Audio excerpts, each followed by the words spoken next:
No, stop. Screw this up every time. Episode 147, Stl Roar. Louis Wood Productions. We got Brad Noe in the house again.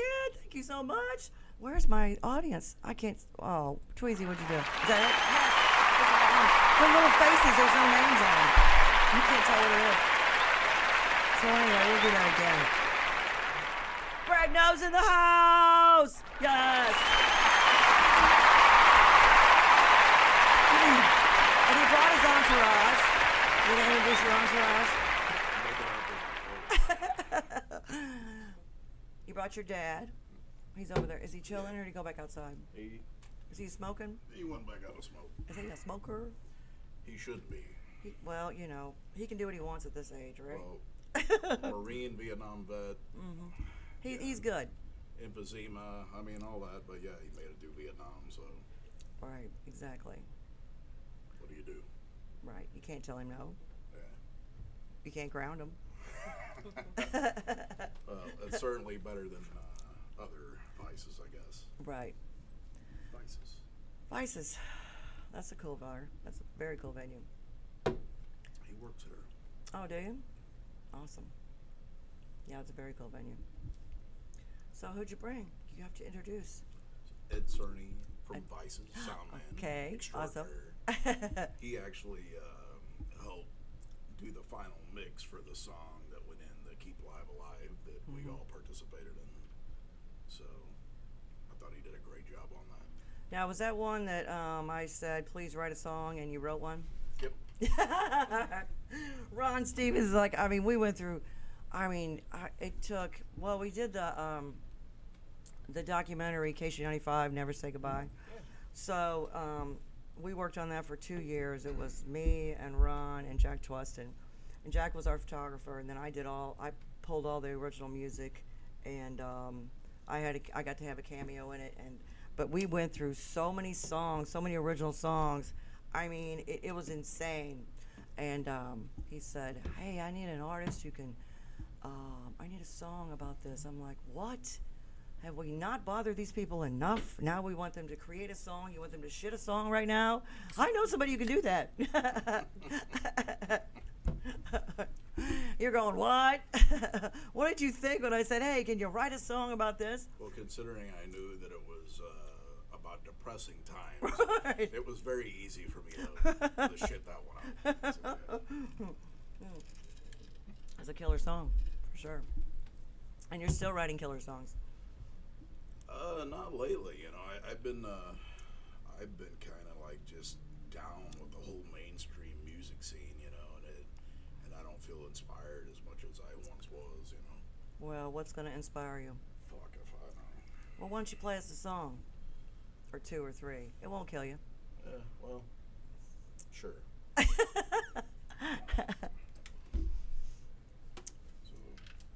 yeah, normally, like, these days I've been doing more booking than I've been actually playing, I think. But yeah, you have, because you book down there for Rick Pogue, don't you? Book at Johnny's Hideout? Johnny's Hideout. Yeah. I've been doing Sam's Steakhouse. Mm-hmm. Performed at both, but right. It's you better give yourself a gig. You better pick the one you want, damn it. That's one way to do it, right? Exactly. Yeah. Exactly. Yeah, it's just becoming more, you know, I've been doing it for 25 years, and it's just kind of been under the radar, you know, and then all of a sudden it's just like becoming more of a thing. It's like, instead of, hey, you know, hit this guy up, people are just reaching out and saying, can you help me find this person or right. for this night or this night? And it just became a thing. I remember when I booked you. Yes. You and Matt. I remember that very well. Well, you guys had some decent gigs. I really loved you. I mean, I never heard anything bad at all. So whatever you did, you hit it, and I'm fine with that. But no, yeah, you guys are great. He and I still chat, just not as much as we used to. Right. Is he still playing? Yeah, he's with Dazed and Confused. Oh, that's right, he is. Yeah. That's right, he is. I grew up with Matt. Did you? Yeah, Sweetheart. I've known Matt for many, many, many years. He and I have talked about doing a project, so Oh, that'd be great. we'll see what happens. Yeah. There's just only room for so many projects, right? Exactly. In my opinion. Exactly. Yeah, I think I heard, first time I heard Brad was at 7, Bell Vegas. Right? Oh wow. 7 was the first time I heard you, and I was like, oh my God! Yes. And then I went to see you guys at the bowling alley.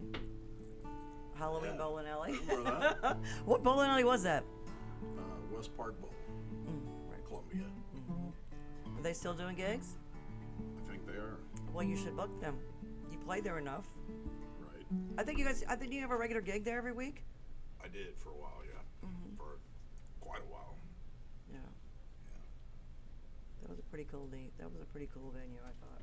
Seven's actually closing down Really? after all these years. Couldn't be the management issues, could it? I'm sure. Among other things. It was a cool venue too. I mean, the sound was good. Definitely used to be. Yeah. Had a lot of. What I remember of it. I had a lot of drinks in there one time. No. I didn't know you then. I knew you after you got sober. Wow. And it's been how many years? 12, I think. Could be 13. I think it's 12. I think it's 12. Good for you. We're going to give you one of these just because it's Attaboy! Just say no. The name of this one is either 12 or 13. I lost track, to be honest. Excuse me. Speaking of which, Yes. I will play this song. And I wrote this song when I was going through alcohol withdrawal.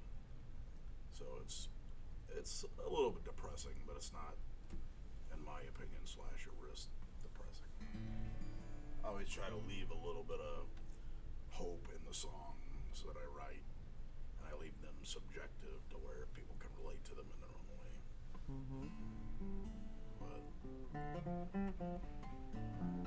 But yeah, I literally had to move back in with my parents, and I remember all that.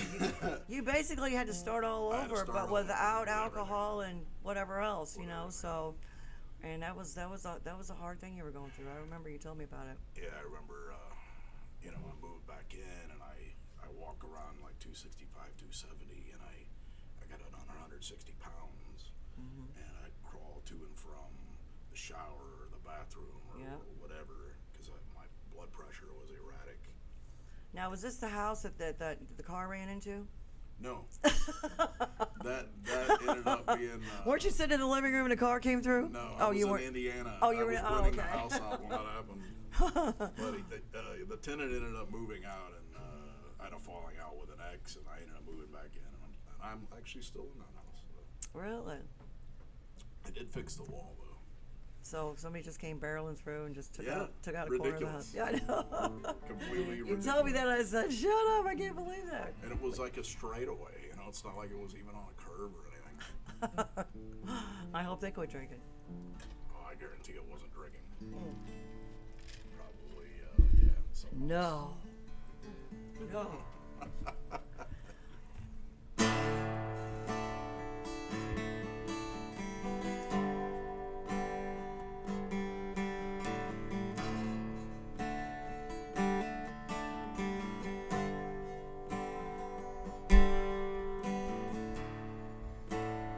Princess and kings on parade, way to. You're crawling on the basement with your hands and knees, wearing room on and off again. On and off again, on and off again.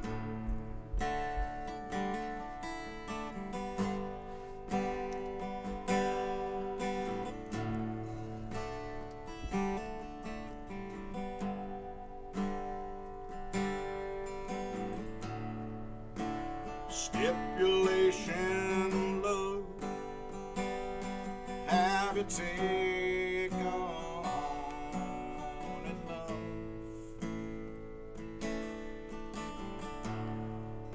Get down to the hard times, then separate. So it's just on and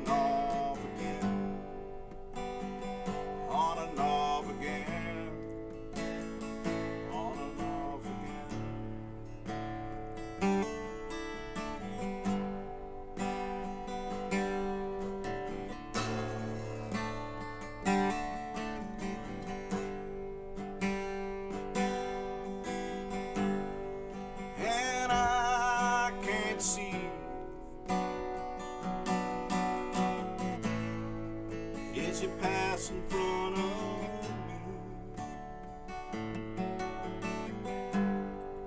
till the bottom drops out. There's nothing left to leave.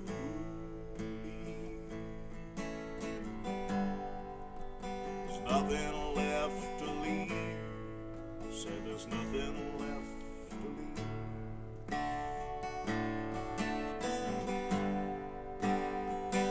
On and off again.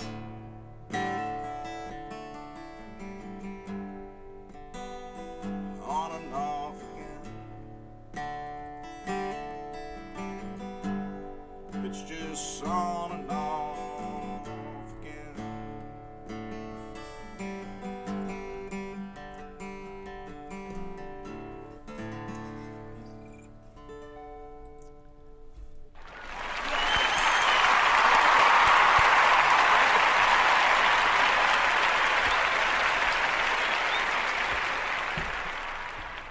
Are you better? Are you inspired?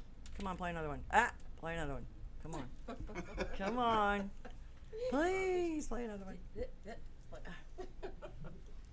This next song, you know, people used to ask me how I write songs, and they, everybody has a different way of doing it. And every time I've written a song, it's just came to me in like a lightning strike. Mm-hmm. The melody as well as the words all at one time. Almost as fast as I can write it, the song produces itself. I've heard different artists talk about it in a way. Tom Petty said something that I related with. He said it's like it's flowing around you. It's like an energy flowing around you, and you just need to be sensitive to tap into it. Mm-hmm. And that made a lot of sense to me. Is it an event, or is it a thing or a place or something that like grabs you and it's like, oh, song around that? Or is it the opposite? You have a song, but you need something to attach it to. I think it's a subconscious thing, as well as maybe, as Tom Petty said, some kind of spiritual gift or something of that nature. I really don't know, to be honest. I know what it is and what it means to put work in, but those aren't. They usually end up not being good songs because you're trying too hard to say something or do something, and all the best ones are the ones that are just gifted. Right. You know. Well, let's hear another gift. This is one of those that I still today, I think I'm starting to understand it. It's your song, right? It is my song.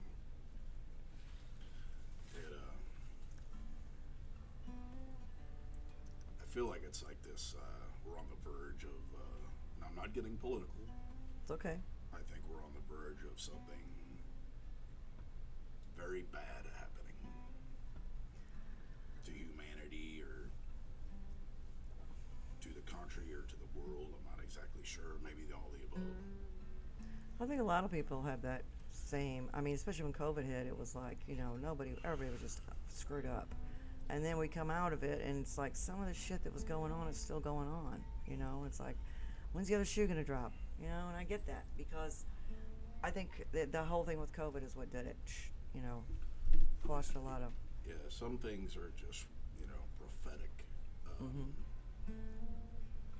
There was no particular rhyme or reason that I wrote this. It just kind of came to me, and it was before COVID and all that. So, anyway, with a little bit of biblical reference to it, but not much. And again, it's subjective. It's all good.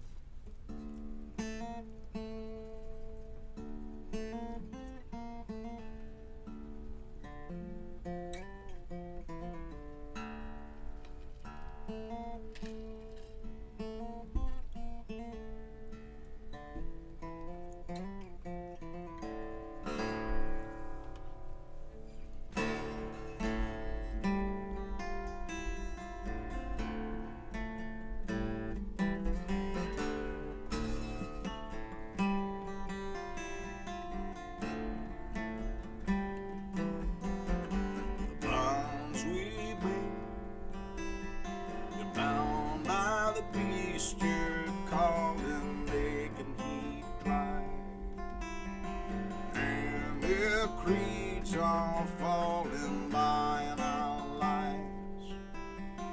Are ye ashing voices, Father and Son? Can you hear them calling on?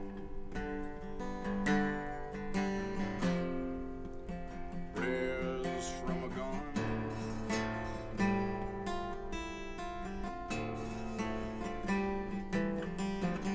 No one knows of the ages come and the trumpets will sigh, and men's hearts will fail them fear in their lives. Who are we to judge their blades of hope when their deals come undone? Prayers from a gun.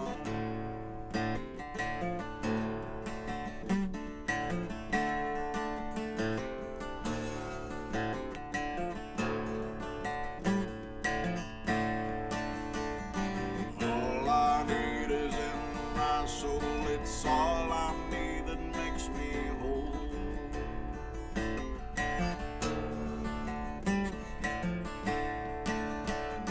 All it takes to make you cry, all it takes to make you die.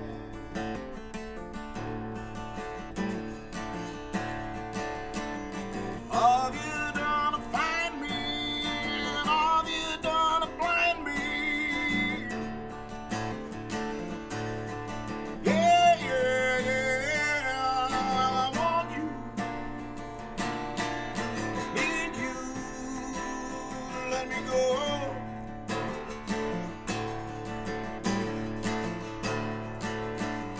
Want you, need you. Let me go.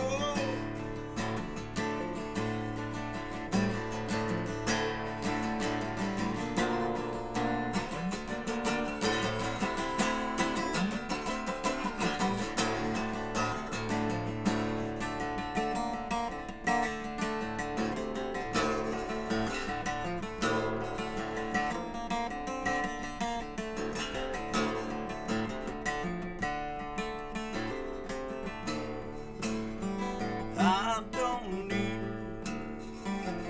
another way. I don't need another way. And I don't need another way. I don't need another way. And I don't need prayers from God.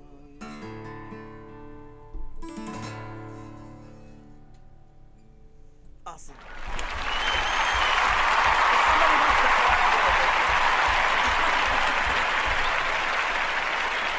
looks like, is it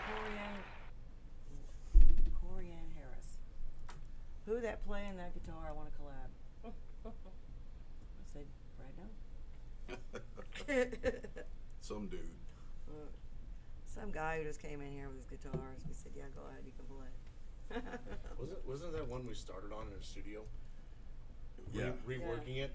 Yeah, we were talking about, and I'm still wanting to do that. That's one tune I want to make more radio friendly, as far as like time sensitive. And Eddie and I, we've discussed that in the past, but we've got to completely come up with a game plan on it. But You we'll get will. there.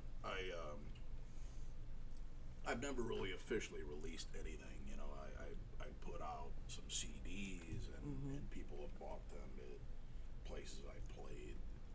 You know, I've had things on Reverb Nation and things like that where, you know, hit number one, and you know, several times with singer-songwriter in St. Louis, and I'm like, I didn't think that was. I mean, I thought it was cool. Don't get me wrong.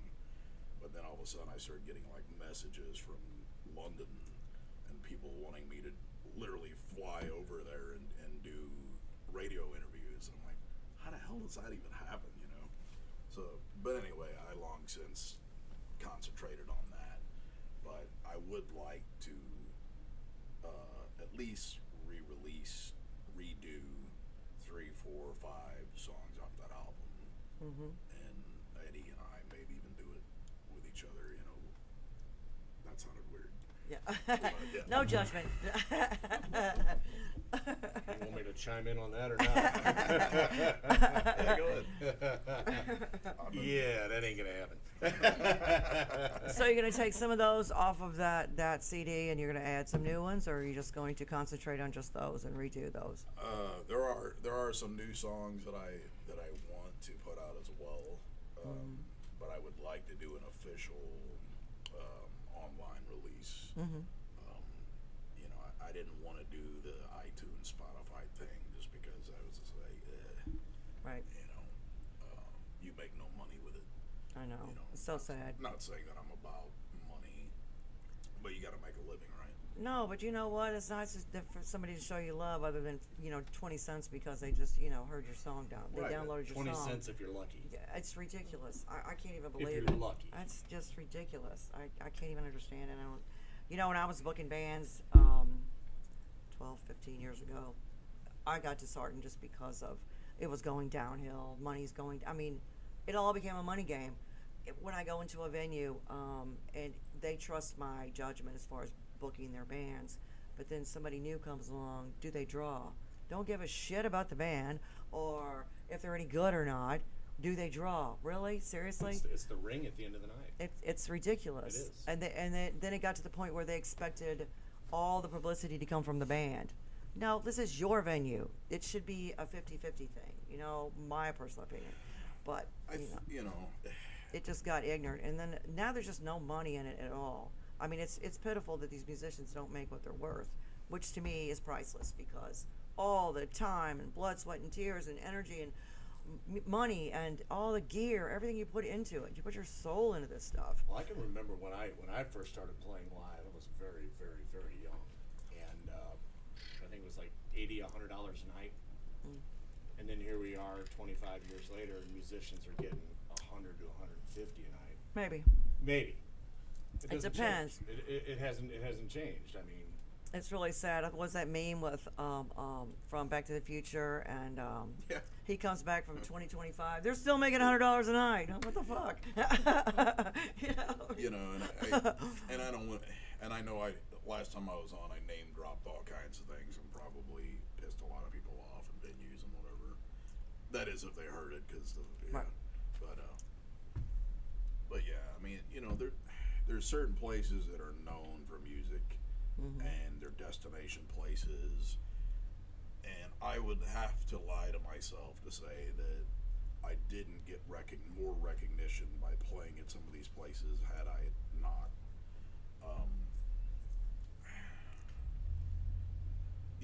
Is there longevity there? Absolutely not. I mean, maybe if you want to do it just for some relevance purpose to pick one up every couple of years or something, just to say, yeah, I'm still out in St. Louis doing my thing or whatever. But all in all, it's honestly, it's not worth it. Maybe to some people it is, but for me it's not. Right. We talked openly before. Mm-hmm. I think 300 should be the standard. Right. I agree. I honestly do. I think it should be the absolute low standard. And then, if it's a small, tiny little bar where you're buddies with them or whatever, $200, and I would never say go ever under that. Right. Well, I mean, it would be no different if you were a plumber or an electrician. Of course. Are they going to cut their price? No. They're going to pay them exactly whatever astronomical amount that they're going to charge because they got to have this fixed. So they should look at it like that. Nobody ever says, "Oh, I don't like the way you did that. I'm taking $100 off." You don't want to do that, You're absolutely So I mean, why not? A musician it's a vocation. It's a job. But It's a career. booking for venues now, and which I have been before, I'm trying to see every side of it, every aspect of it. Mm-hmm. However, when I see a small bar paying out $200, Mm-hmm. and then I see another very busy bar paying out $100, Right. but there's something very wrong with that. Right. You're right. I know. It's just it's always it's started getting upside down. It's just ridiculous. The bands I book now, I do very little booking. I do more referring. Here's who you need to call. Here's who you need to call. Here's your contact. Tell them I said call you and you'll get a gig. But because I don't charge, I haven't charged a commission and I couldn't tell you how long, because there's just not. It's not fair. I personally just cannot take any, because they're not making any money anyway. It's ridiculous. But I just I'll give out as many gigs as I can, play as much as you can. And the upside to it is that, this town has got so many venues and so many musicians.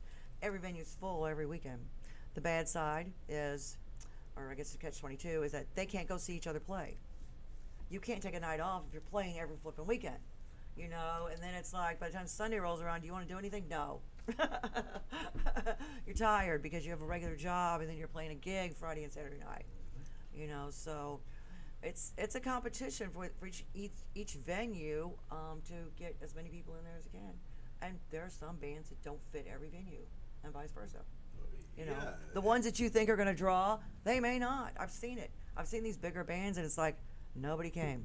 But the one band who couldn't carry a tune with a handle on it, this venue loves them because they bring 1,000 people. Friday and Saturday, they get the 2-night gig. And this and the owner even told me, he says, this is the worst band I've ever had, but they bring everybody. I don't care. And I said, okay, whatever. And it's a funny thing. Sometimes it's as the wind blows, and then there's such a thing as oversaturating yourself. It's like if you're somebody that plays like I used to, and I don't anymore. I used to play almost 7 days a week. Right, you did. And it's just like, okay, how many times can we hear you every day of the week? Right. Yeah, we might pick a day where we come out, and then friends on another day, but yeah. But not everybody goes out every single day. Well, exactly. So even though you're doing the same damn show every day or whatever, you're not always going to see the same people unless they work at the venue that you're playing. The plus side of it is, I actually had to do a private party one time, and I know there's a lot of things going around about iPads and people making fun of them and all that. Well, I was seeing somebody, and she actually broke my iPad, and I had a private party I had to do the next day, which is like, whatever. I wasn't that worried about it. But I got there, and they were paying me $100 an hour, and it was just scheduled for 4 hours, and I ended up staying 10 hours. Wow. And I never repeated one song. And Awesome. I'm like, I don't really need it. Right. It's just there. And sometimes it's not. Right. So when I was doing 1860s and all that, I never took it up with me. Right. I can play a whole night without it. But there are things that you're like, I forgot how that went, or that lyric, or whatever, and it's nice to have it. Or somebody requests a song that you never even played before, but you're like, I'll give it a shot. Right. I can wing that. Especially if they're holding a $100 bill. Right. I'll give you this if you play. Right. And I'll be like, I think I might be able to swing that one. Yeah, definitely, for sure. Yeah. For sure. And so, the iPad. I remember that there was a program that came out of, I guess it was about 10, maybe 15 years ago. It was called Gig Easy. And it was amazing. You could put every song on there, and it gave you all the music to play any instrument. So you could have guitar, you could have bass, you could have piano, you could have flute, you could have whatever is all there, and you had pedal. If it was a 2-pager, and it just did it for you. It was freaking amazing. And that helped with some of my older bands, and I say older bands because they're my age, who still had the big binder, and they're flipping pages. Nobody wants to see anybody flipping pages whenever they're playing. you know, still had their music stand from high school, and that's with their big binder on, and they're flipping Yeah, pages, yeah. playing songs. So I said, stop it. you're gonna love this, right? So You still have your big binder, Brad? no, I don't. But the first time that I played at Oyster Bar, so I remember, you know, I used to work offshore as we talked about, and, you know, and I was about the money thing, and you know, I was doing all right for myself at a very young age, 18 years old. So you know, when I started going out to bars and stuff with my fake ID, No. yeah, you know, and seeing all these bands, I was down like seeing John Mayall, not John Mayer, but John Mayall at Blueberry Hill. You know, I lost my train of thought with it, but I know that I was at like Oyster Bar and different places with it. What were we talking about? The big binder. The Big book, binder. The book Big with all the binder. songs. So I had to play at Oyster Bar the first time. Right. And I'm like, and I remember seeing some really cool bands there, and I'm like, you know, it'd be neat to do that one day. And then lo and behold, all of a sudden there I was, you know. So I got my nice sound system and everything set up, and then the big ass binder, right? And it had so many songs in it that it was so large, you know. Well, it weakened my music stand. Oh no.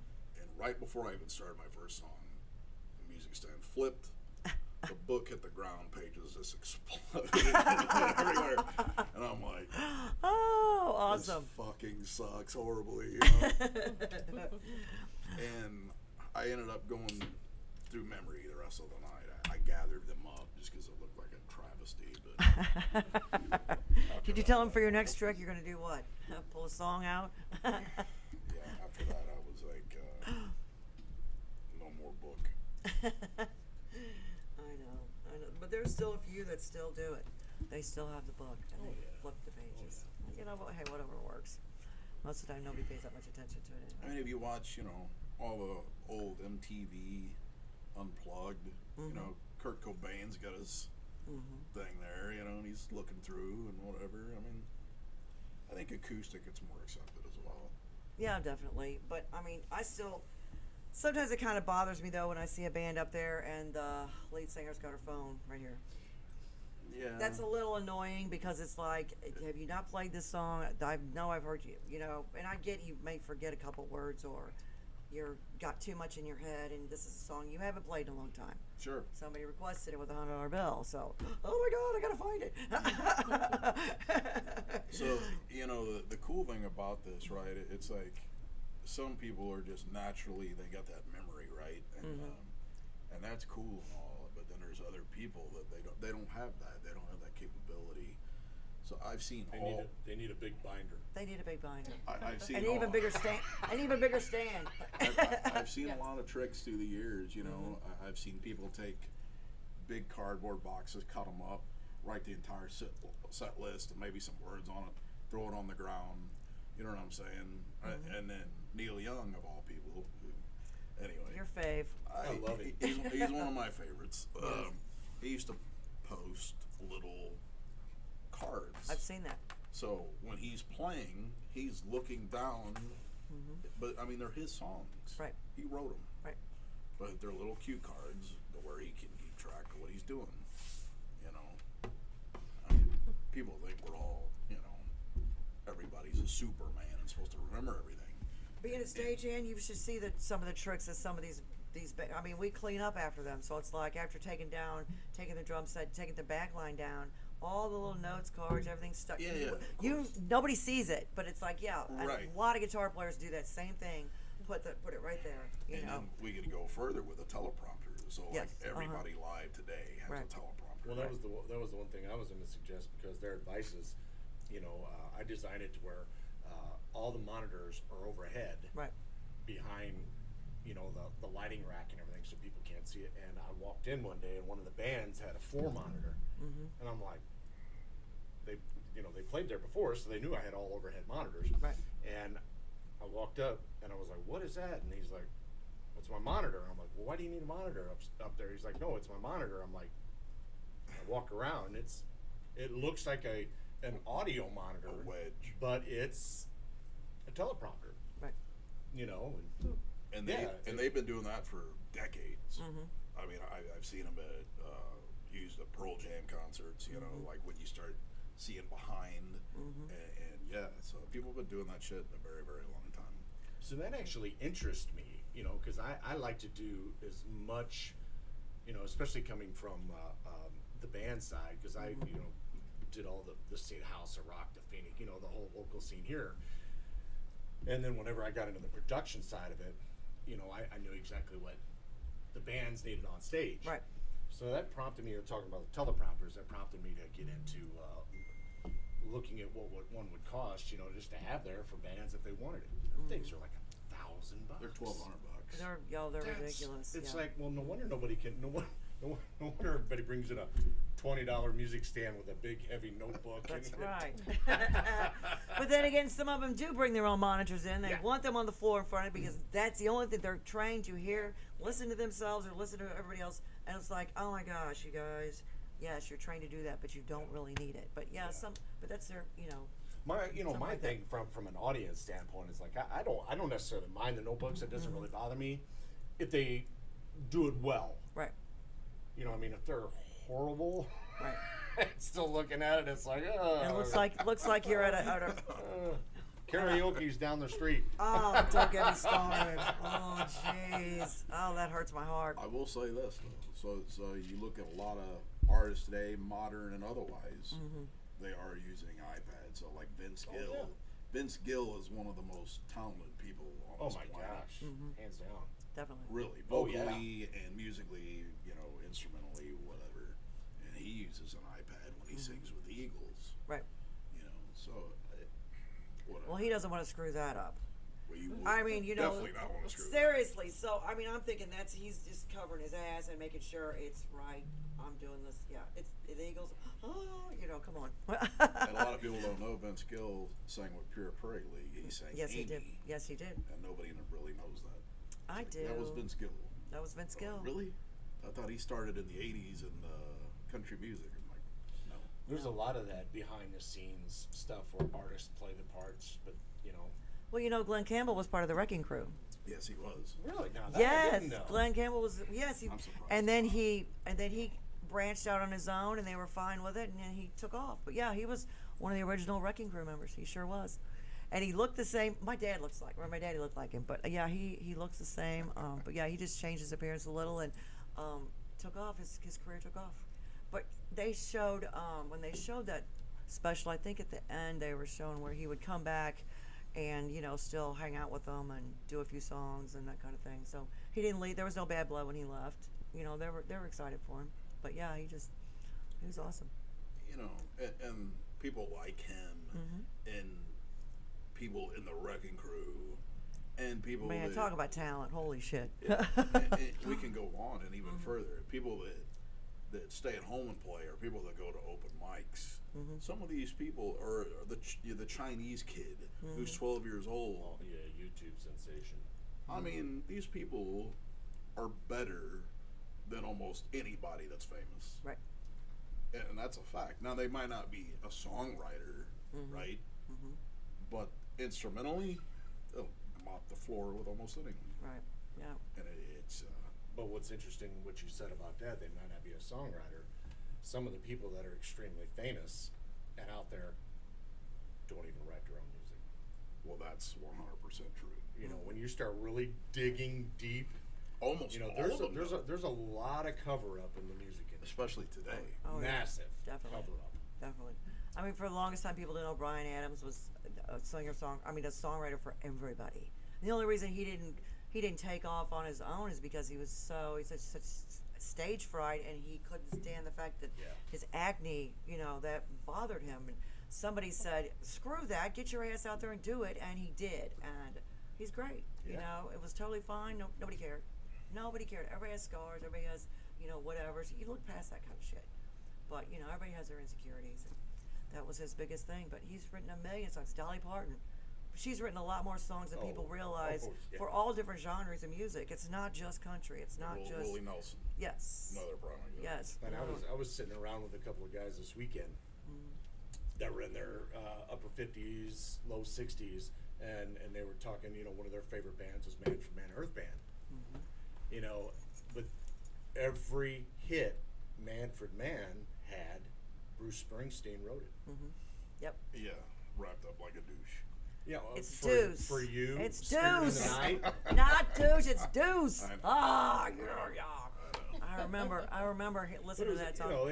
yeah. But what's ironic was that in that conversation, they, they're like, yeah, we never could stand Bruce Springsteen, but then 30 minutes later, we love Man for Man. Right. Well, guess what?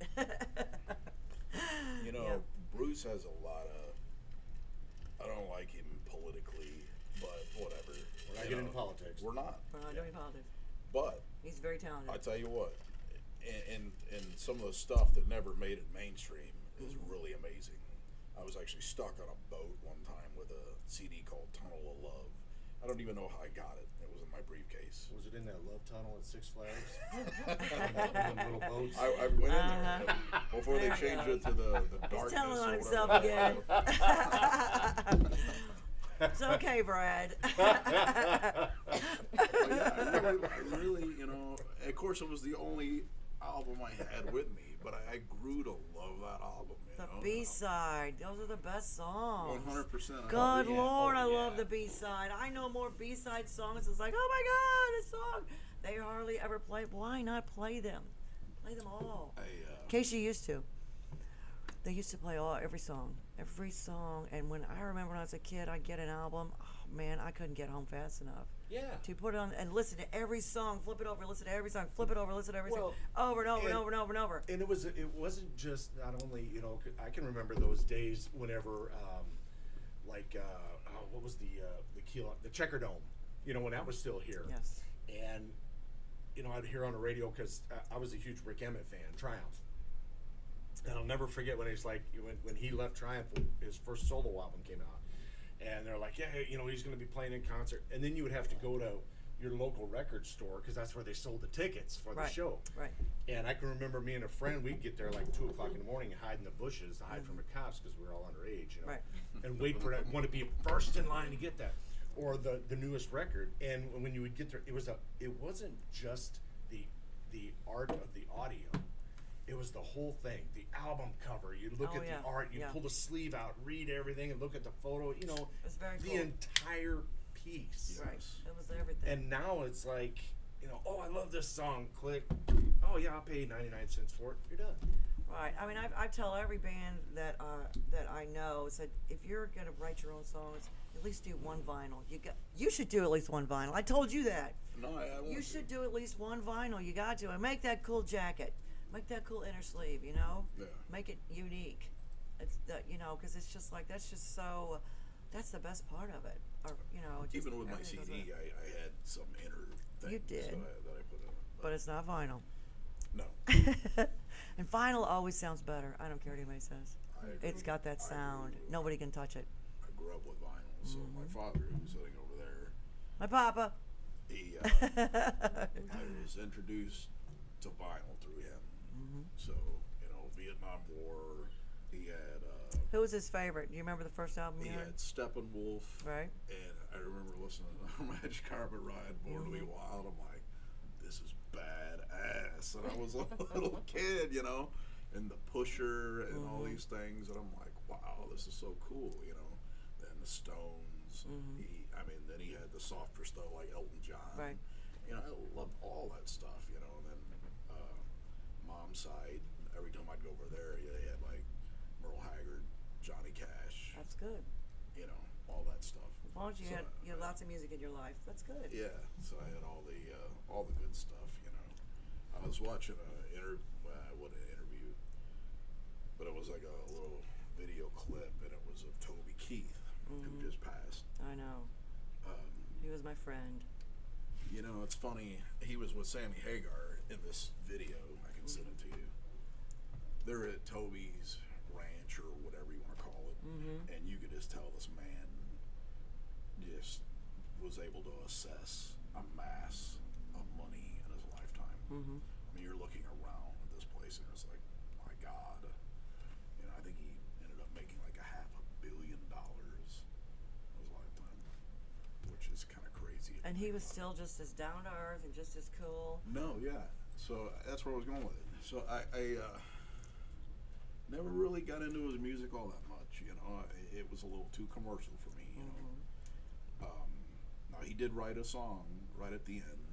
He took it from something Clint Eastwood said. He asked Clint. He said, "How are you doing this at 90 plus years old or whatever?" And Clint said, "I don't let the old man in." Right. So I wanted to write the song when I heard about that, and then he wrote a song like literally 2 weeks later. I'm like, well, there goes that idea. But that's probably my favorite Toby Keith song. But when he's talking to Sammy Hagar, and I'm listening to him, and he's like, "Yeah, I grew up listening to songwriters." He goes, "If I knew they wrote their own stuff," he goes, "I wanted to listen to it." And he started naming all these different people with a wide range of musical backgrounds, genres, you know. And I thought, I could totally sit down and relate to this guy. He and I could have a 100% a normal conversation and probably get along just great. Oh yeah, he's super cool. When I was working, Toby Keith came to the amphitheater. I almost got fired over this deal. Anyway, I got there early, and I like to smoke cigars. Anyway, well, there's a little smoking area in the VIP before you walk in there. Nobody's there, so I'm doing my thing. All of a sudden, right behind me, this guy's got this baseball hat on, his glasses. He's like, "Man, I don't have my cutter. You got your cutter?" I said, "Sure," and I gave it to him. And we're standing there talking about music, and I said, "Well, how can you get out of the bus without all your handlers and everybody else all over you?" At first, I didn't recognize him. I didn't realize who it was. And then he said something. I was like, "Oh," but I had met him before. Anyway, we're just standing there talking about, we have a mutual friend. And before he was Toby Keith, he used to, my friend used to book him. She would bring him out, but he would stand backstage and hold her child on his lap. He's like a baby, like 2 or 3 years old. And he had asked me about him. I said, he just graduated college. And we're showing him pictures and all this kind of thing.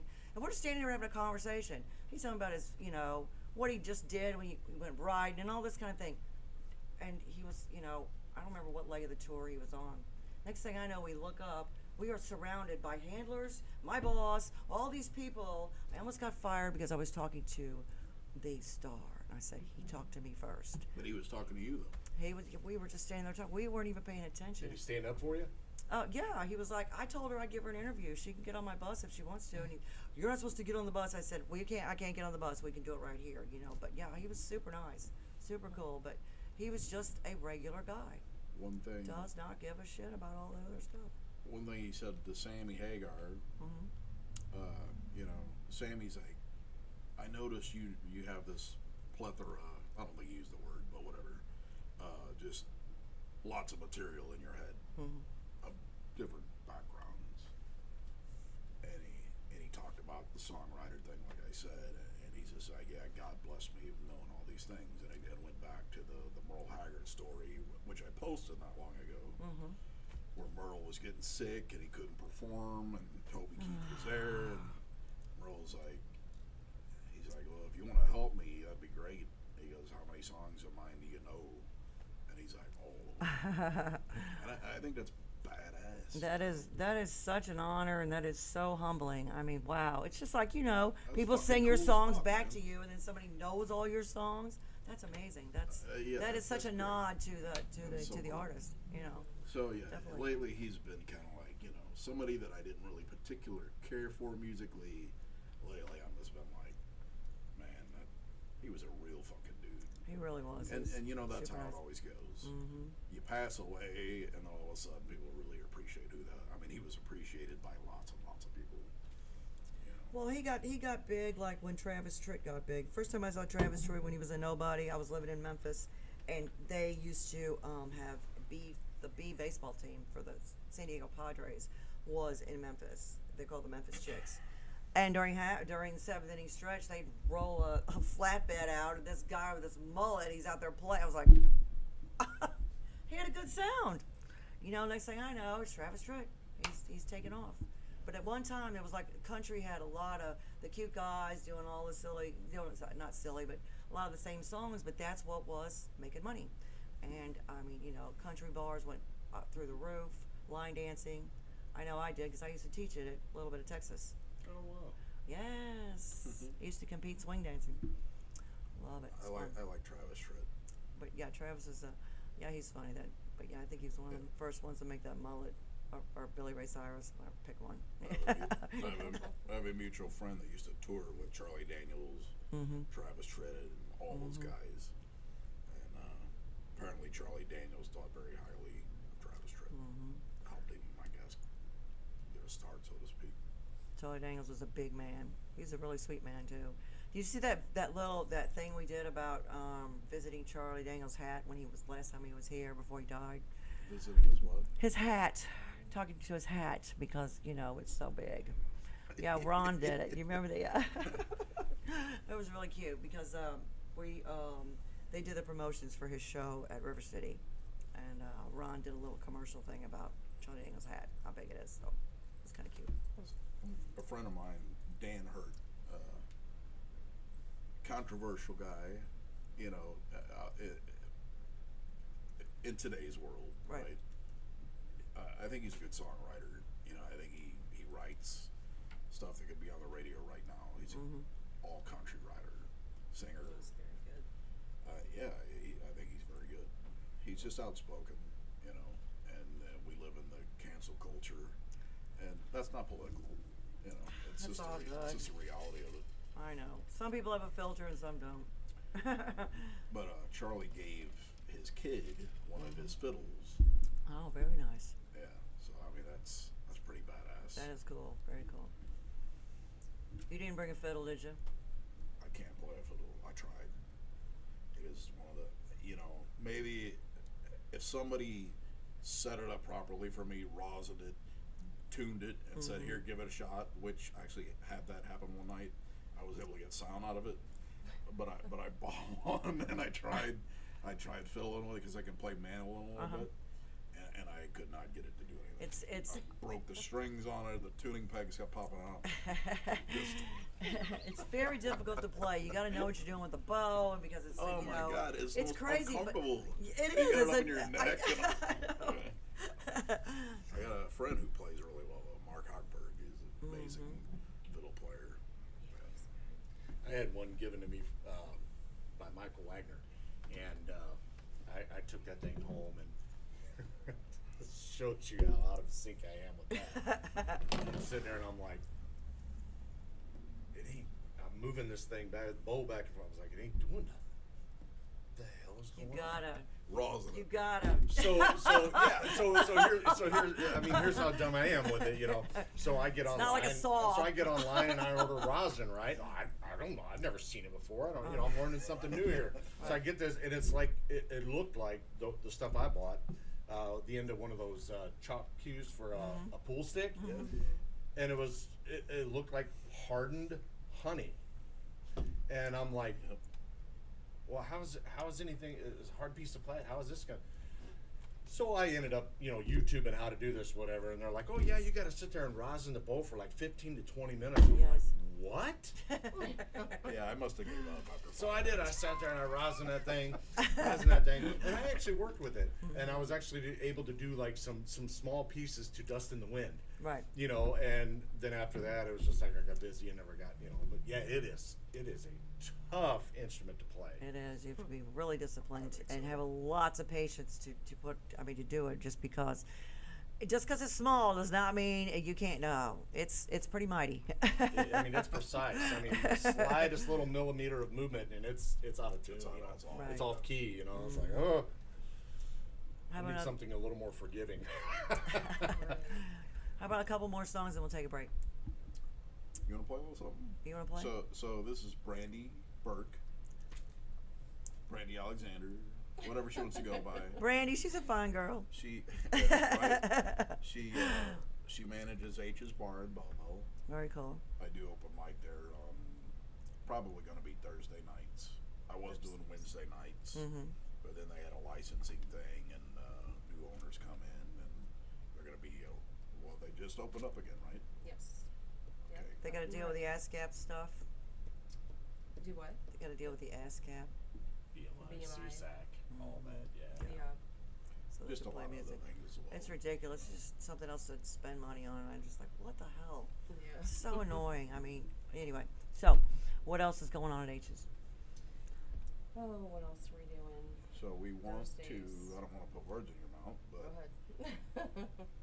but since I've been booking in a lot of venues, you know, I have like this huge roster of musicians that I'm becoming very comfortable with on a, you know, day-to-day work routine, whatever. Right. And so I want to help them, assist them build what they have some land behind the bar, and you know, maybe do some festivals Cool. with camping. And what I did know, she said that they actually did that years and years ago. Excuse me, had Chinese like 2 hours ago. Yeah, H's is actually, it stands for Harold. And he was a previous owner. I'm not positive how many years ago it's been. He's passed away. So we kept it H's in his honor.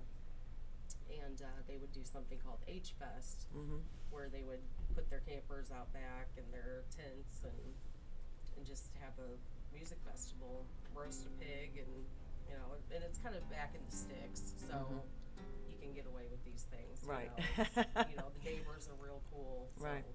yeah, Sounds it's a awesome. good time. Yeah. Sounds great. So, who's playing this weekend? Do you know? Oh, this weekend, I'd have to look that I'd up. have to look it up too. Yeah, I don't even remember.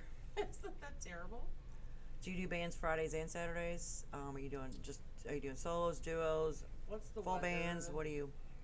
Well, right now it's a smaller tavern, so we're keeping it indoors, you know, until the weather gets nicer. So we usually do 1-2 piece, and when the weather's nicer, we do Friday and Saturday. So, And since they shut down too, they're just getting things going again. So Cool. I'll be there Thursday to kick off the first open mic since they opened up. We'll turn that into a jam session and then start planning from there. Who are your other musicians that you're doing the open jam with? You gonna have a full band where? At H's, Yeah. I just host it, and then I have different people that show up different nights. So you're not supplying backline? No. So you know, Brandy plays as well, and she's gonna do a little bit here in a second. But yeah, we have usual people that come in, and I've been playing with these older fellas lately. They're exceptionally good. You know, I'm talking like 60-year-old, pushing 70. You know, but they're very seasoned. They're my age. I've never sat down with them and had a band rehearsal. Shovel. Never happened, right? But yet we managed to do Honky Tonk off Main in St. Charles. We played there probably 6, 7, 8, 9 times. You know, I know I did a few solos there myself, but then the band did it, and these are older men, right? And not to be a creepy guy, but there was women there in their early 20s that were all over these guys. Oh yeah. I mean, I could not believe it. I'm like, how's that? Congratulations. That's cool as hell, you know? But, yeah, exceptionally great. And, Had to rethink dyeing that beard, huh? yeah. I do it every now and then. Actually, did it yesterday. So I didn't do it just for today. I did it yesterday. Well, when you turn 60, then you know you'll have your 20-year-old hottie. You know what? I sport it white as can be. I'll do that. I'll do that for a couple of months, and then Well, you got about 2 or 3 years? Huh? 2 or 3 years to hit 60? Yeah. Something like that. There you go. This, Yes. and you want this. She wants her pink capo. February. I guess. I don't even know where I got it from. Someone's got it, I guess. Fuchsia. Fuchsia.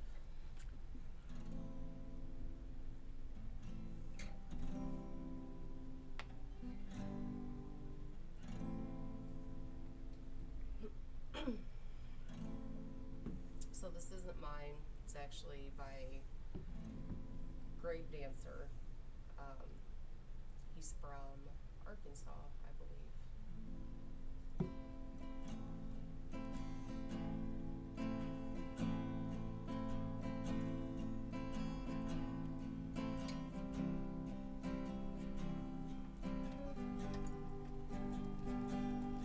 Am I out? Am I out? It's all right.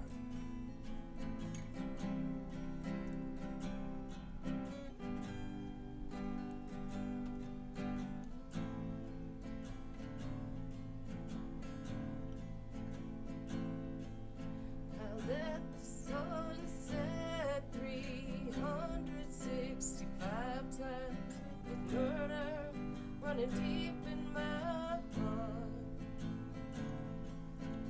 When I didn't directly pull the trigger, I sure as hell played my own part.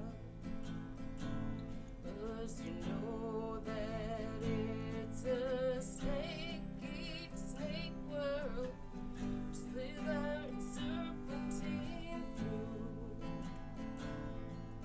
We all took a bite, and 6,000 years later, this apple's getting harder to chew.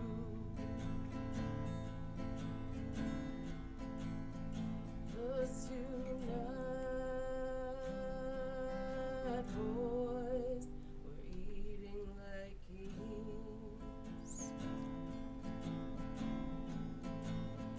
'Cause we've all tasted death, too much it seems.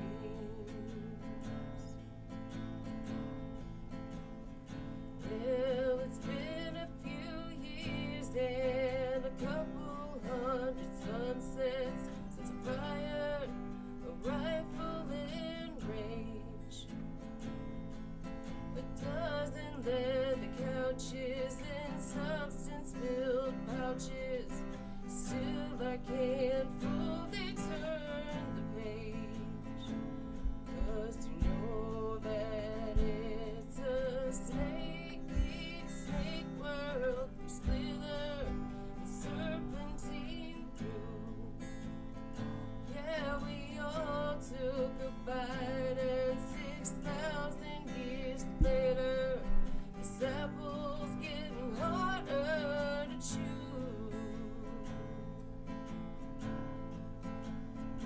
'Cause tonight, boys, we're eating like kings. 'Cause we've all tasted death, too much it seems. Getting night, boys, we're eating like kings. Awesome.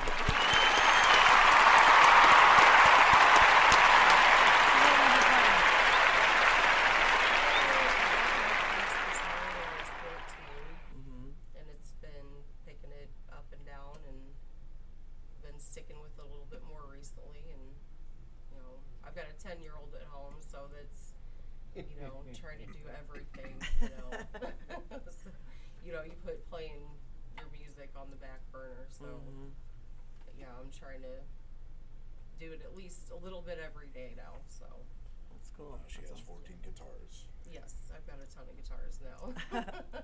Nothing wrong with that. Yeah. So is your child a musician? She's got a drum kit at home that she plays around on, but she hasn't really decided what she wants to do just yet. So she wants to be a ballerina one day and YouTuber the next. And Right. Yeah. So Bless her heart. yeah. God, if you could do it all over again, knowing what you know now. That's a fact. You gonna do another one, or you wanna do one, Brad? Wanna do it all? I don't know, what else should I do? Whatever you want. Unless you're gonna do one. He's multi-talented. Yeah.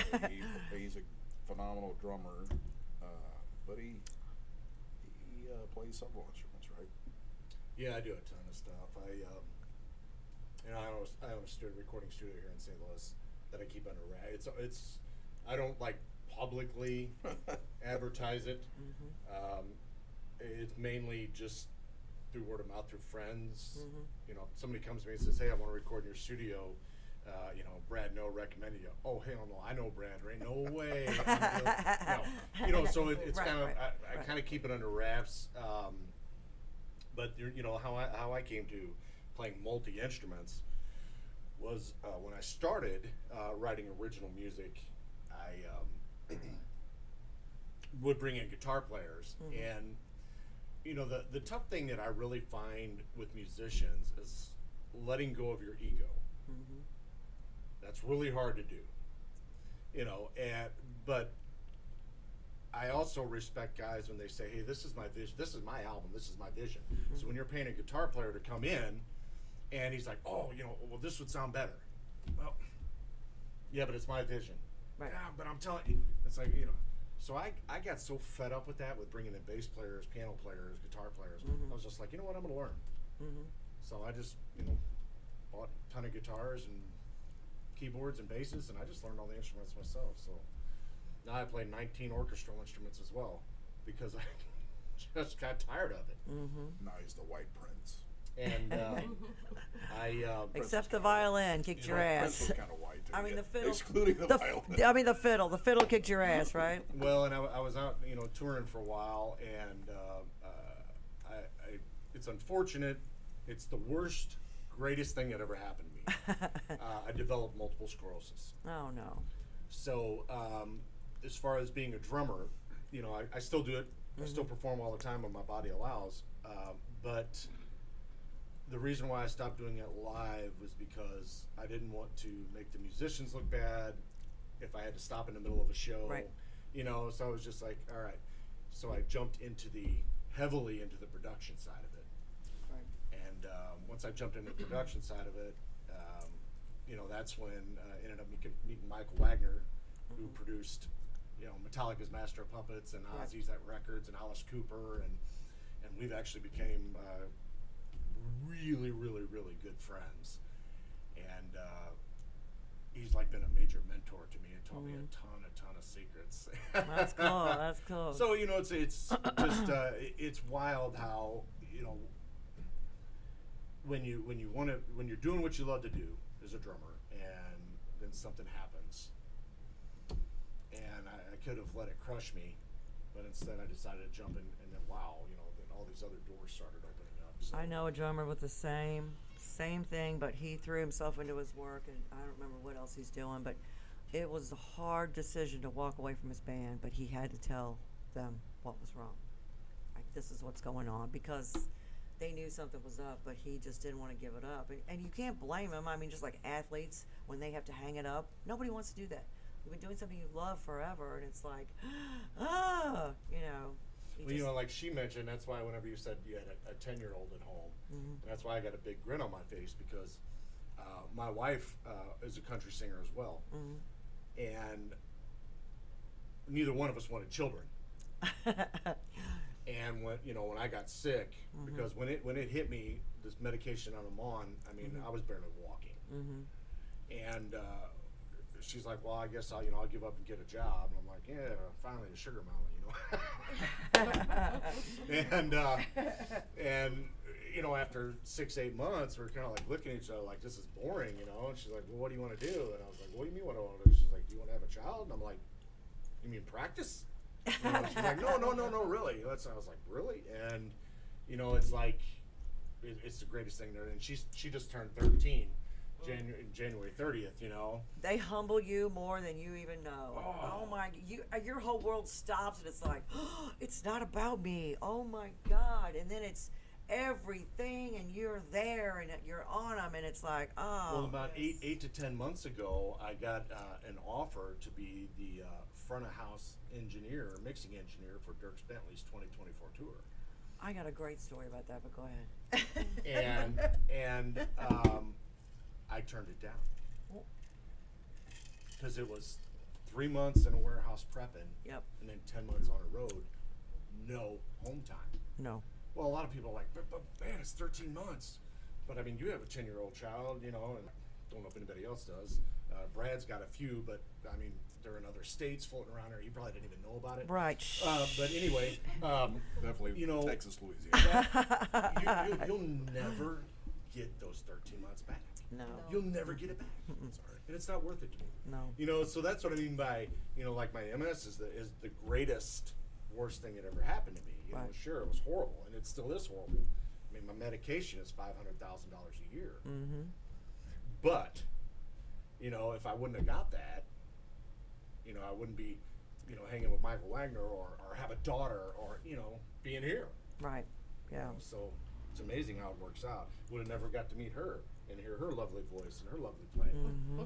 Thank So, you. You know, so he's also great at sound. I mean, he's a great sound guy, and you know, so whenever Ron and you Mhm. approached me about that project, Mhm. Ron gave me the run of the mill. He's like, "Where do you want to play? You want to play at the Fox? You want to play at the, you know, where do you want to play?" He gave me this huge list, right? Mm-hmm. I think Pat Lisson was at the Sheridan, or was it? Yes. I think so, right? Mm-hmm. And so I you know, looking back on it, it's like, wow, I missed out. I could have played at the Fox. That would have been cool. It would have been the empty seats because it was COVID, right?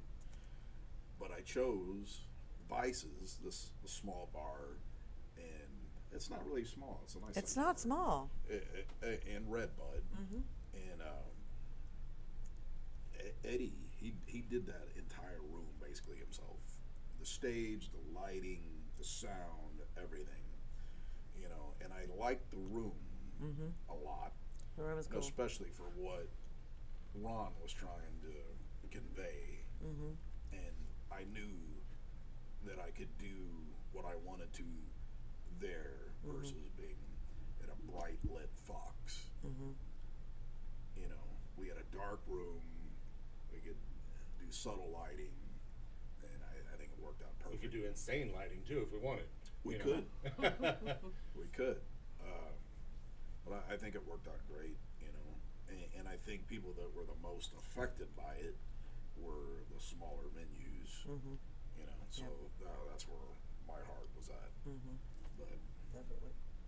Yeah, and we truly appreciated, you know, kind of giving the shout out to I use the term very loosely, like the mom and pops, you know, instead of the big places, you know, because those that's where the musicians are, you know, beating the streets is the mom and pop places.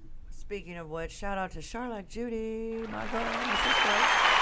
She's had her bar. This is their 24th year. 24 years. Her husband bought it. He passed away a few years ago, cancer, and she's still rocking and rolling. And everybody plays there. It's like, it's a staple in St. Louis. Yep. You want to play the Duck Room, and you want to play Charlotte Pub. And you know, the best way to do it, I've told everybody, go to a jam night, play for Judy. If she likes you, she'll give you a gig. Yep. That's the way it is. It's Yeah. that easy. I played there with George Oh, Potsos. my brother from another mother. Yeah.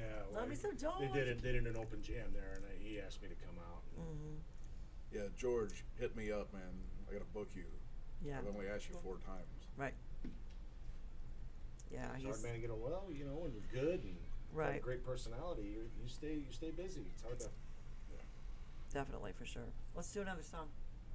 Who's gonna do it? Go for it. And then Eddie, if he wants to. Eddie, you want to do a song? No. No. You didn't bring your big notebook? I don't know. Yeah, I got it Funky. right here.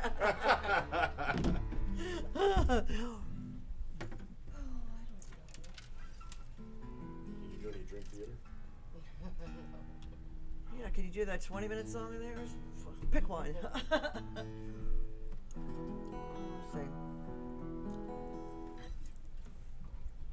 don't know. I'll follow you. Whatever you want to do.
children.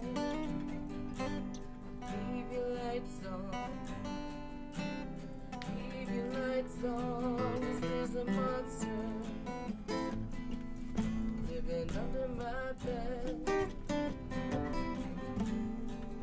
Whispering in my ear. He's an angel with a hand on my head. She say I got nothing to fear.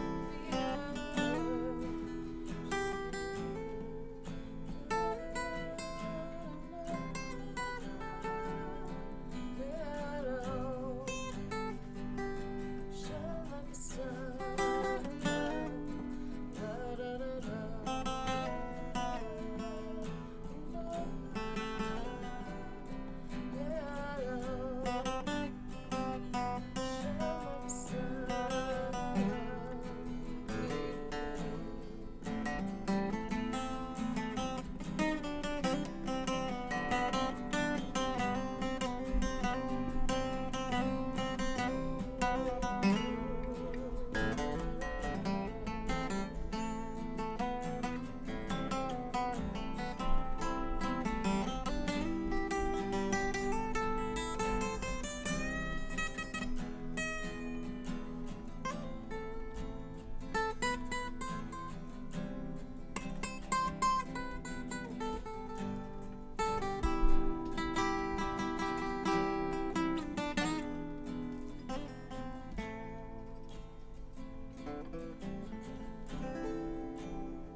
Awesome.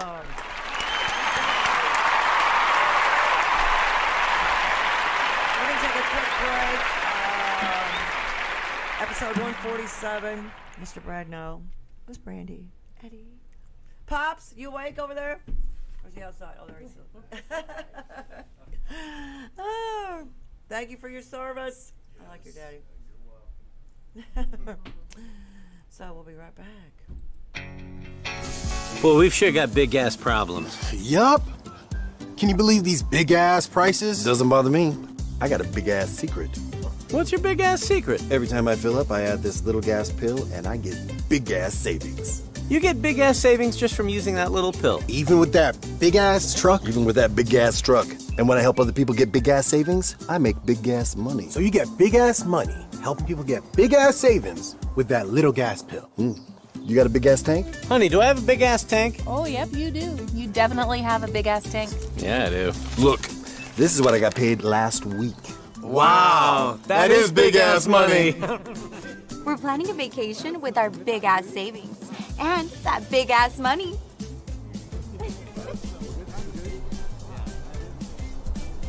We could use some big ass savings. And some big ass money.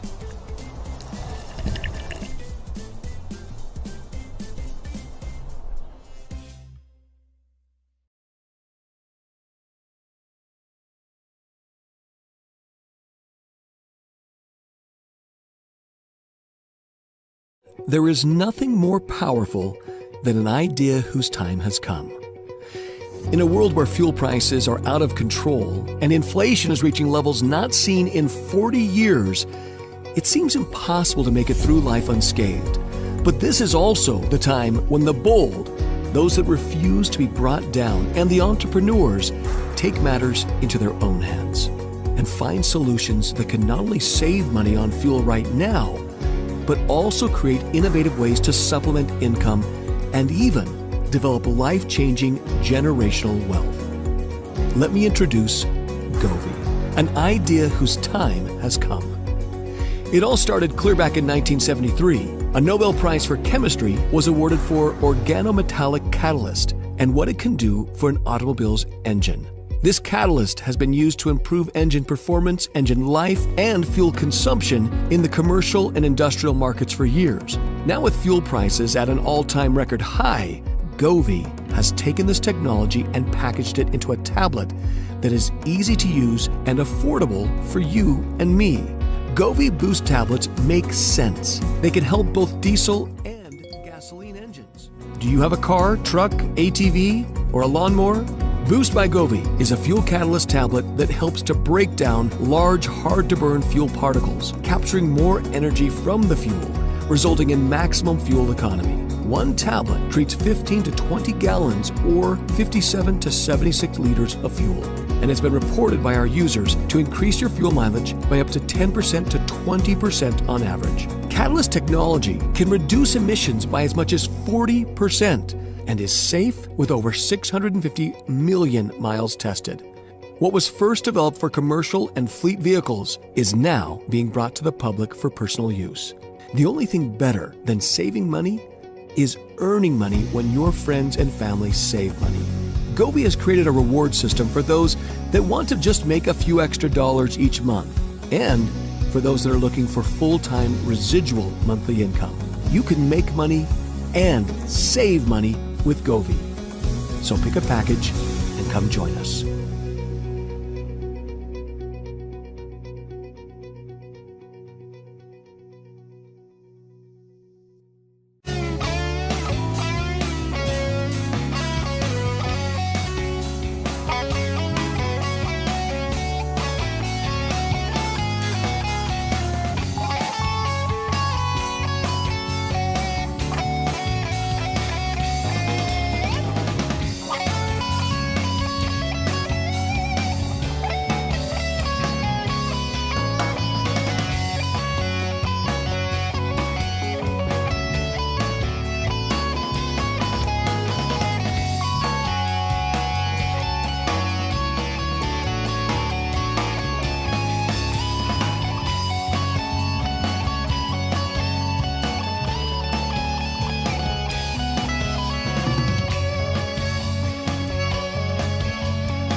What we do to get here? Say that, boy. Lay it down and bring it to you raw. Say that, boy. Hey, now we heard some, suffer for more. Change what we work for. Hated for the cussing, but the hatred it made us cuss more. Held on when it was hard. Stepped up, took charge, ran through what we scared of. What was we afraid for? Look at what we made of.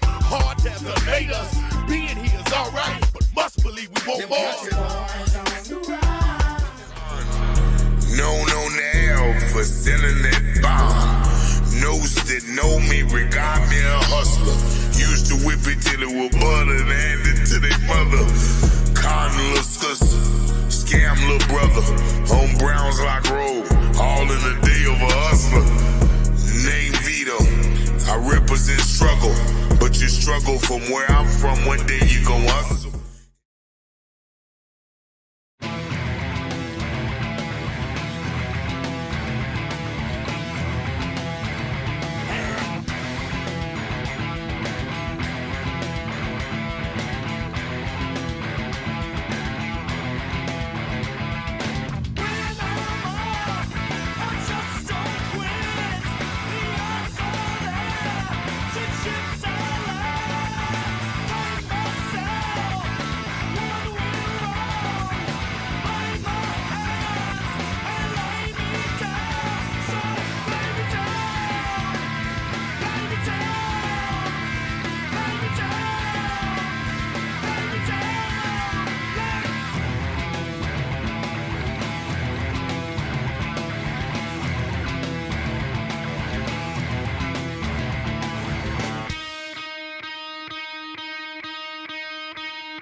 Situation, but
it's the right thing to do.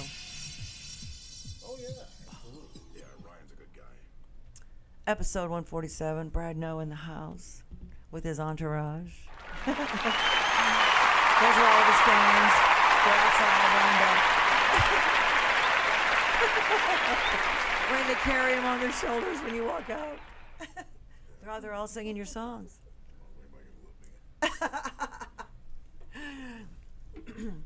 So, I've got a couple things to, let's see, I've got to give a couple shout outs, of course, to Brad and Brandy and Eddie and Pops. Thank you so much for coming in. You guys are awesome. Dwight? Dwight. Oh, he's so cute. Thank you for your service, buddy. Thank you. And of course, Tweezy, the man behind everything.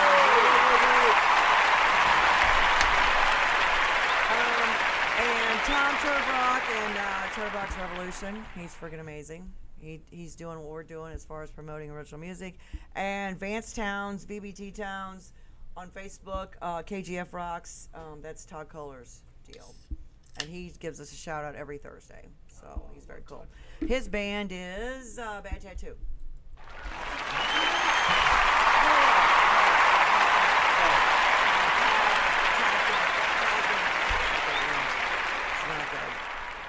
He has this on-air thing on KGF Rocks, and then Vance does a little. He does all the original music too on Thursday. So I remember Todd whenever he was at the House of Rock. yeah, That's how I met him.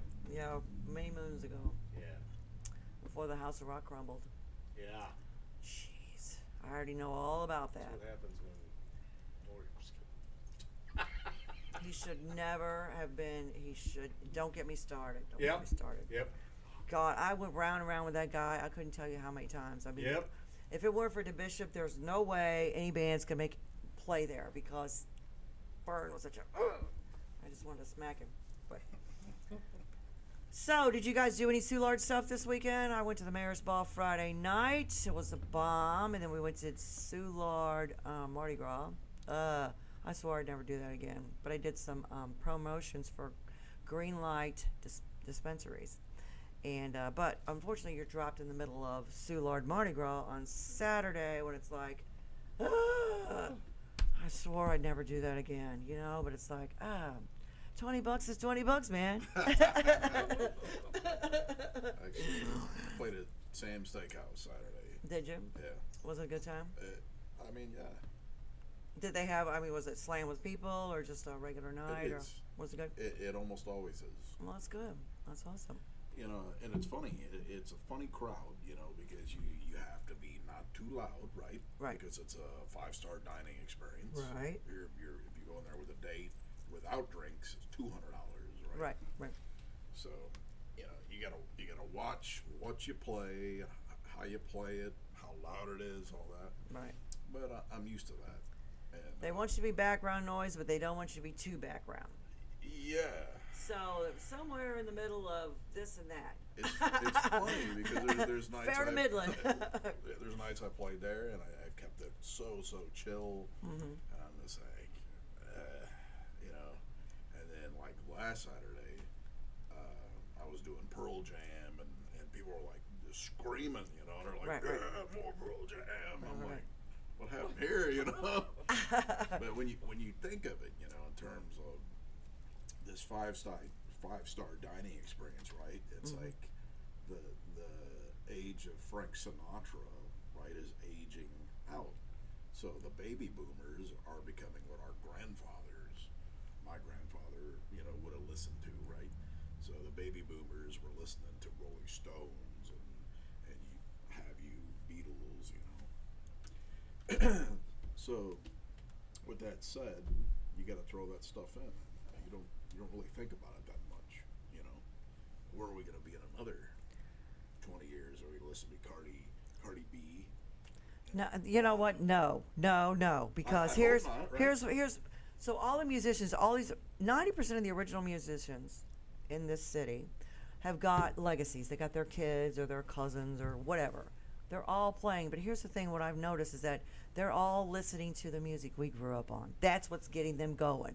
You know, they're listening to the Beatles. They're listening to Hagar. They're listening to all the good stuff that we grew up with, and that's what's inspiring them to play and they're playing. So if they stay on that realm instead of getting in that noise, that's just Well, there's one interesting point that I'd like to bring up with it, that you mentioned that, and from what I see it from the production side, since I moved a lot to the production side, is that era was not a auto-tune, spot-on click track era.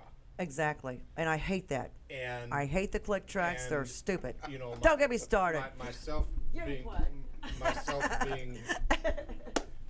being a drummer, that was one of the reasons I got hired for this project that I'm doing these next couple weeks, is because, you know, when we were talking, I said I don't play spot on to the click, Right. spot on.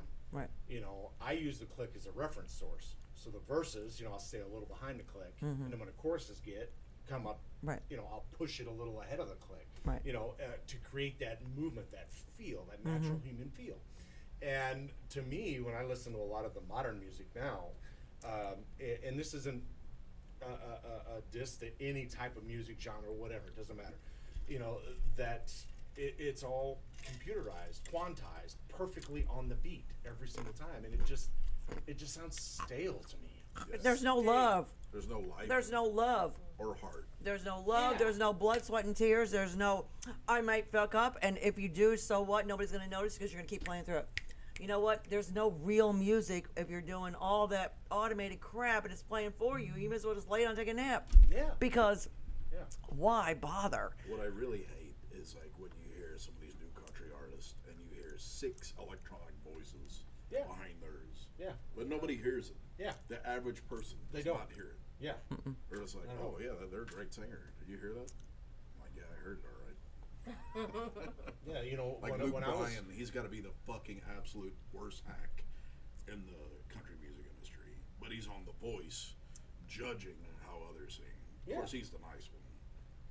yeah, you know, when I was growing up, you know, listening to, and I'm talking little, when I first started drumming, I can remember I had a little boom box, had one speaker. I in still it, have one. one speaker in it with It's a got cassette tape deck, on it, but it still works. with a cassette deck, and I can 49 remember- batteries in it. Remember, The D, C's and D's. I can remember waiting for my favorite song to come on the radio, and you'd have one finger over the record button and Oh, one yeah. finger over the play. Yeah. And it's like boom, you Yeah. know, and then you catch the song. Yeah. And you And I make would that have to- mixtape. And I'd have, you know, if I wanted to learn it, I'd have to play it, rewind, play, Yes. Yep. rewind, play, Yep. and I'd have to learn. You know, Yes. nowadays, YouTube. if you can click a mouse, Yeah. you can make an entire album. Doesn't matter. I know, but you know that's not fun. It's where, not where, where? It's kind of like Neither was rewinding it a bunch of times. it's like playing in a football game and winning, even though you got outplayed by the other team. You know that is that really fair? That's bullshit. You know.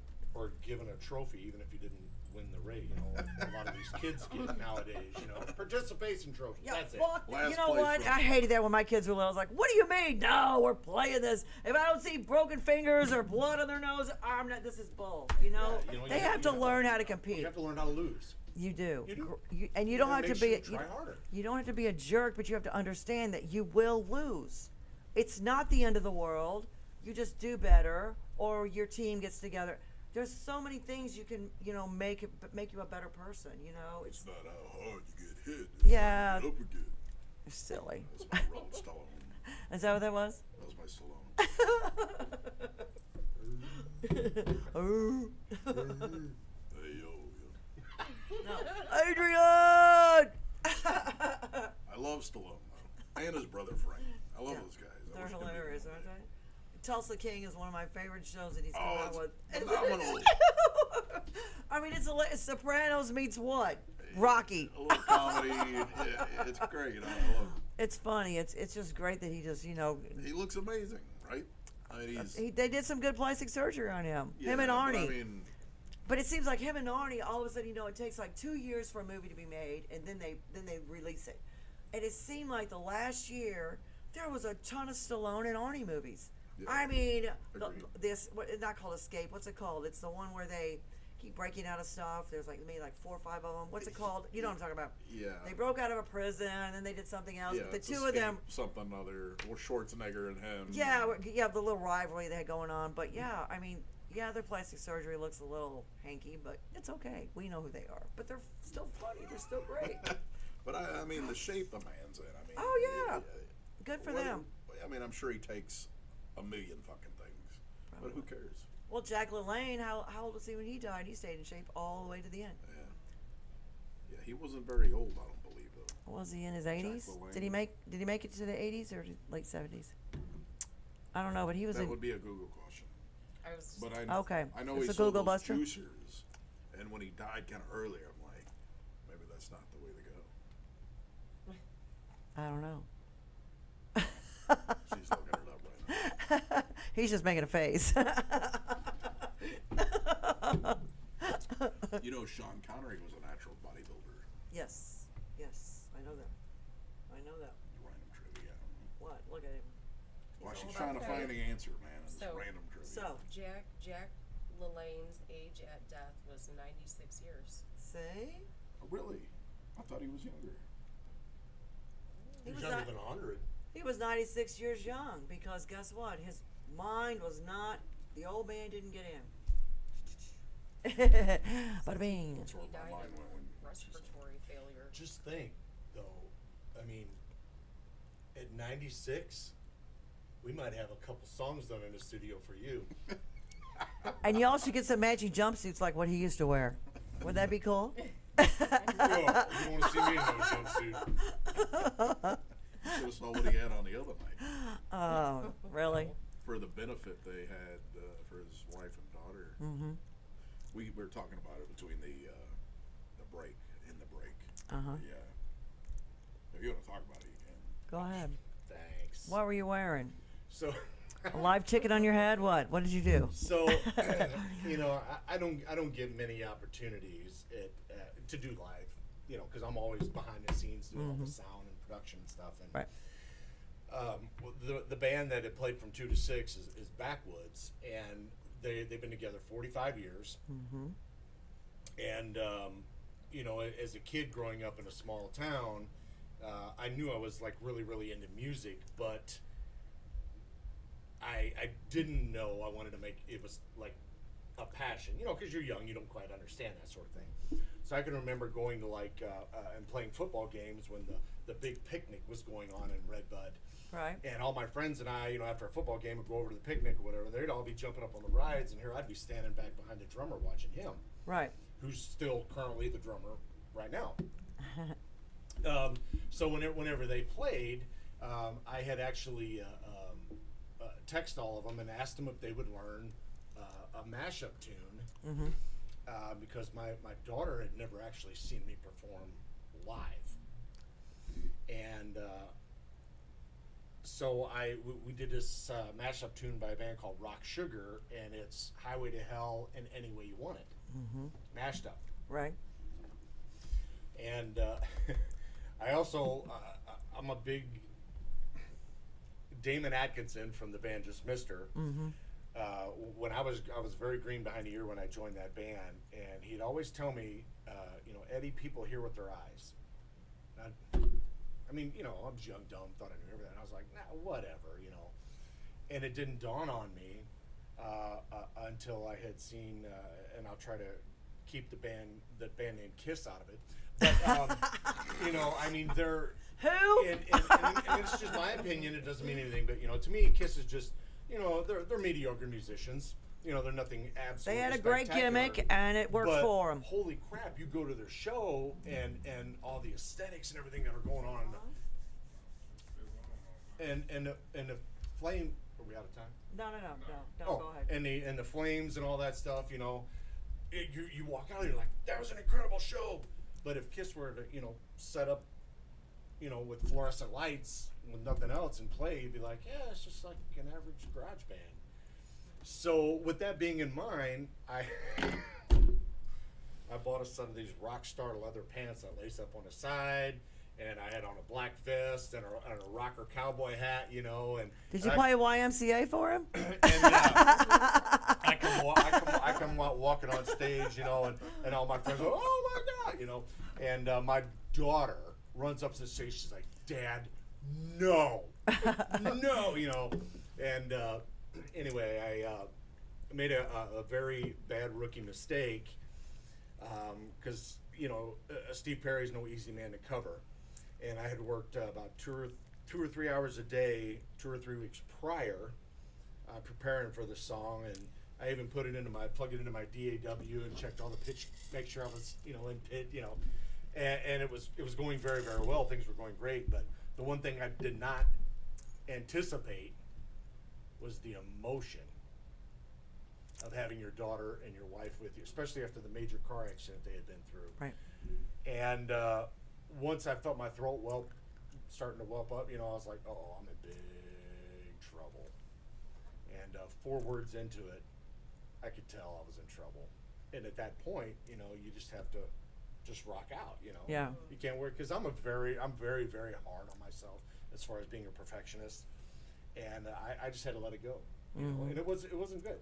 And I made a rookie mistake and put brand new strings on my guitar that morning and didn't stretch them. So Yikes. like halfway through the song, I could hear it going out of tune, which was a distraction mentally as well. And and to me it was just, it was like, and people were videotaping it and posting it online. I'm just like, don't. Oh, there it is. Oh, somebody else did it. Oh, somebody else. Oh, But hey, we all have bad performances. And 99% of the people don't hear it. You hear it. You hear it. I can hear it. Oh, I thought it was and awful. you can see it sometimes, but it's just, and it's really strange. It's kind of like, I do charcoal, and I can do strangers. I can do portraits all day long. Somebody I know, I can't get it. I can't do it because they're 3-dimensional. They're 18-dimensional. I can't get their whole feeling. I can't get their whole self. Strangers I don't know. Yeah, I can draw it all day long. But it's the same thing. You have that persona. You've got that connection. Yeah. And when you're drawing it, it's like, it's not. It's not right. It's not right. No, I know what they look like from that angle, and it's wrong. And it's like ripping a paper and losing my mind. But the thing I think he's talking about is, I'm grateful I wore those leather pants and that goofy outfit, because that's what's being talked about. That's good. Not the horrible performance. I don't think it was as bad as you think it was. So see, people do hear with their eyes. They do. They do. But it's all good. I'm sure your wife and your daughter were thrilled. You know what? And that's just it. I mean, it was only 2 songs. Did one acoustic, and then I did the from the song Rockstar, the movie Rockstar. Oh, Stl Roar tune. We all die young. Yes. I thought he did good with that. But well, thank you, Brad. But it was about them. It wasn't about anything else. It was just performing for him. My wife had a blast, and my daughter had a blast because she got up there and did the background vocals. And so stop beating yourself up because it was not about you. Well, it was not about you. Yeah, it wasn't about me. You're absolutely right. But they had a great time, and I'm sure it was amazing. I bet you had a really good turnout. Yeah, it was a great turnout. All the people that Ryan offering the facility, and the bartenders were the original ones. Becky and Amy and Courtney and all those guys. When they first heard the accident, they were the ones who wanted to throw the benefit together. And I'm a very prideful man, and I absolutely love to help people.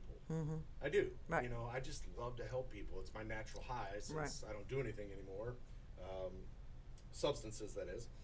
And that's my natural high. But when people say they want to help me, I have a really hard time with it. I know it's hard to accept that. It's so uncomfortable for me. I'm the same way. It's like, no, I got this. Yeah. It's like, when you want to carry 80 bags because you don't want to make 2 trips into the house. I got this. I'm gonna do it. I don't need any help. I got this. I think that's lazy. Yeah. Now it's because you just don't want to keep running back and forth. It's like, I got it. But that's the only scenario I can think of because you've got it. Right. You've got it all. And, take them all in there. It's like I somewhat come from the old school man where I'm He-Man. Man takes care of the family. Which is, I know times are changing, but that was that part of that stuff that was ingrained in me as a child. That's still sometimes hard to let go of.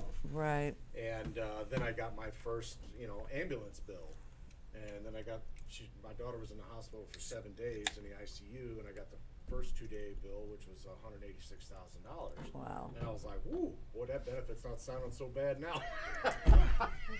Exactly. Yeah. Sometimes you just have to take the help. But you know, all these people came together. These bands. Scattergun Jack was the country band that played at night. What and, is I that mean, noise? It's me. What are you doing? We set up his car. I leaned on the damn keys. Your dad's yelling at you. Turn off the car horn. You know, but We'll get this straightened out right away. but everybody was great, and I can't. There's no amount of words to thank, you know, something that all the people have done for me. It's amazing. That's awesome. It is awesome. I mean, Brad refused to play. He says, "I'm not playing unless I get my 200 a half hour." And I was Good. like, "Ooh." I know, right? And he wants 200 plus 100 bar tab and a tip. See, Just the tip. And just for, you know, anybody listening, that noise was actually Brad's rear end squeaking because he's such a tight ass. He didn't even want to give up any time to help. Complete bullshit. Would have been there with bells on. That's hilarious. Railroad bells. I thought he did it all in great stride. I mean, he could have sat in the corner and been like bummed out about it. Instead, he went full leather, which I just keep saying full leather. Right. There you go. You sure you didn't play YMCA? That's what you should have played. That's what you should have played when you came out, YMCA. You know, my wife went up. She's like, "That is so hot." Oh, well, there you That's go. all. That's all you need to hear. Well, there you go. You know, That's I all. don't care what anybody else thinks. Yeah. It's all about my wife. That's right. It truly is. And I she's worked the for boss. Jim Morrison now, with leather pants. I think he wore them every day. They were more of like a biker, you know, the lace up the side thing. You know, It's all good. They were really like skin tight leather pants, but All right, enough about your leather pants. Unless Brandy wants to talk about her leather pants. Mine are pleather. So. All right, you guys. It's that time. You ready to go home, take a nap? Episode 147. Thank you, Brad. Thank you, Brandy. Thank you, Eddie. thank you. Thank you, Tweezy.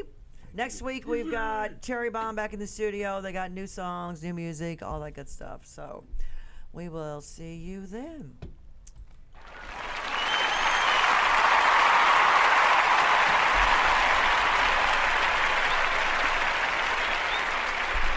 Oh, wait, one more thing. All your music is on everything out there? Is it everywhere? Digital platforms. All your No, digitals? once I revisit in the studio and release them digitally, then they will be. It'll be 96. Right. What about, did you take down all the stuff you had out there? Or? No, they're still on my website, which I haven't been using, you know, but they're still on there and still on reverberation, you know. But And Thursday night you got to open jam at H's, right? Thursday night at H's. What time? At 9 o'clock. 9. We're gonna start it at 9. We're doing no, just kidding. 8 o'clock. Okay. 8 o'clock. Yeah. 8 o'clock at H's We're Thursday at- night. Yeah, we're at 1310 Dutch Hollow Road in Belleville. I know exactly where that's at. Dutch Hollow Road. God, Lord, I got stories. So, who's playing there this weekend? Did you find out? This weekend we've got Chris Starks playing. Blackie. Yeah. Blackie's playing. Yeah. Yay. That's awesome. What, Friday or Saturday? Yeah, that will be. Was it Saturday? Let me double check. Yeah, I think it's Saturday. Yep, 17th. Oh, awesome. Saturday. Very cool. Well, shout out to Blackie. That's great. Cool. All right, you guys. Well, thank you so much. We'll see you next time. We're out of here. I can't read this. I'm so. Louis Wood.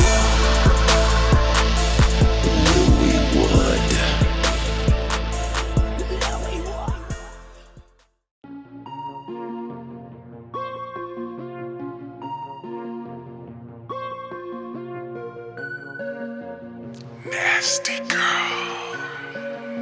Yeah. Fruity Loop Mafia. Yeah. Swah. Yeah. Swah. That's the nasty girl call. Yeah. Oh yeah, you're a nasty girl. Wanna use my plastic girl. Just like I like it, girl. Gon' bring another girl. Yeah. You know I'm a busted girl. Why fucking open girl? You know top off. That vitamin D'll leave you lit up in your hot spot. Ass up, pussy out. Let's reroute. A little closer to my mouth. What's that be bout? Call me the magician. All shit she missing. All cause this linking. Topped off with this sticking. Oh, she the type of girl to fuck you anywhere. Like right there, yeah. We play truth or dare. No fucks on who or where. Slide out them underwear. You love me, I don't care. You want it here, there. Two ladies in your hair. You a freak, you can't prepare. Twist up that wig, grab these nuts, and then took it there. She took it there. Yeah. Oh. Damn, I wasn't ready. Oh yeah, you're a nasty girl. Wanna use my plastic girl, just like I like it, girl. Gon' bring another girl. Yeah. You know I'm a busted girl. Why fucking open girl? You know I'm lusting girl. I swear. Oh yeah, you're a nasty girl. Wanna use my plastic girl, just like I like it, girl. Gon' bring another girl. Yeah. You know I'm a busted girl. Why fucking open girl? You know I'm lusting girl. I swear. Nasty girl, little magic girl, little bend it over, blasted girl. Miss Comer, let me feed you. You got that thirst and I got that juice. Let's play house, I be the mommy. Perfect like that Kawasaki. You ain't lying when you say you got me. I feel you strong when you push behind me. Yeah, you wanted a boss, got you a guy creating the juice. So they come to the side, slide him a taste and watch him get loose. Me only me nah, they know you and I, they been up for two.